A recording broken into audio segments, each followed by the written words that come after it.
water in the lime slaker must be enough to cover the specially designed agitator and the temperature probe.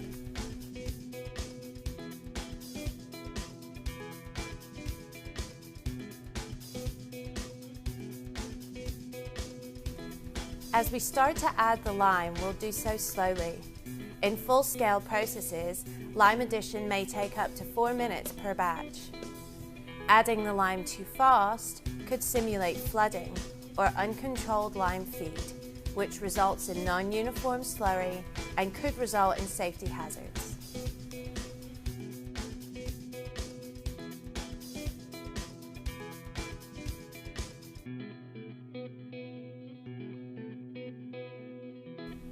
As you can see, the reaction temperature starts to increase quite quickly.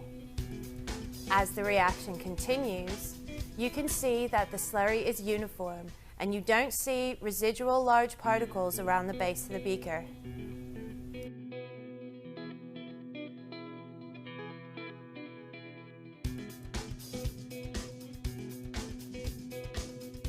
The temperature values start to taper off at 185 degrees and then slowly reduce from the maximum.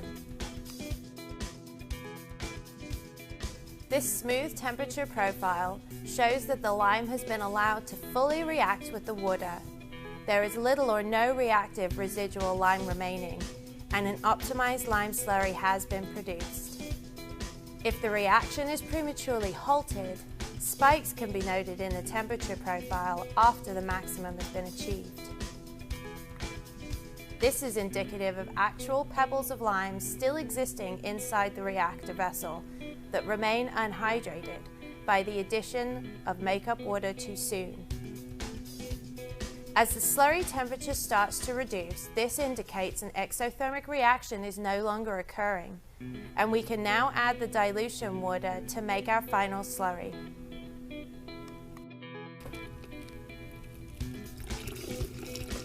A lime to water ratio of 3.3 to 1, like we started with, yields a 30% slurry. We will be adding 3,000 milliliters or 6.6 pounds of water to make a 10% final slurry. The temperature of this makeup water is also approximately 79 degrees. Again, water should be added slowly and uniformly at every stage of this reaction. Dumping the makeup water in could have similar repercussions to the drowning effect.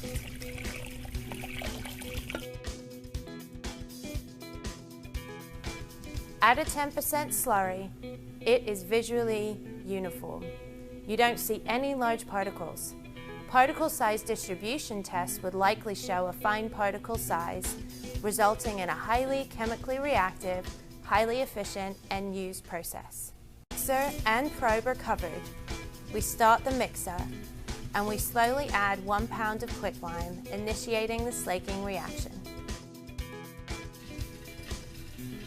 As the reaction between the lime and water starts to occur, the reaction temperature increases and we are making our 30% calcium hydroxide slurry. However, this time, when 150 degrees is reached, we kill the reaction.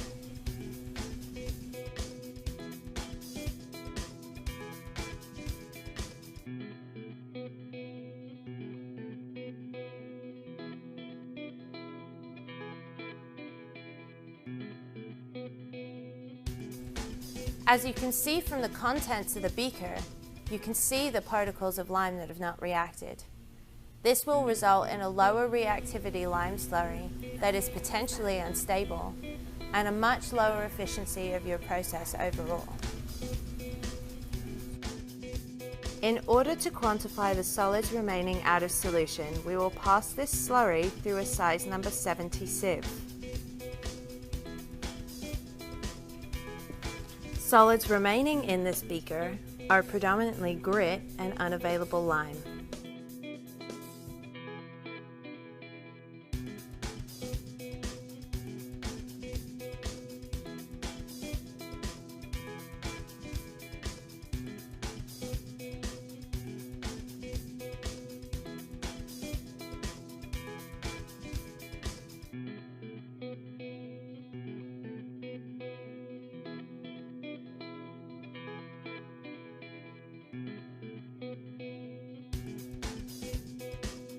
You can see by inspection the large quantity of unreacted lime solids remaining at the bottom of this beaker.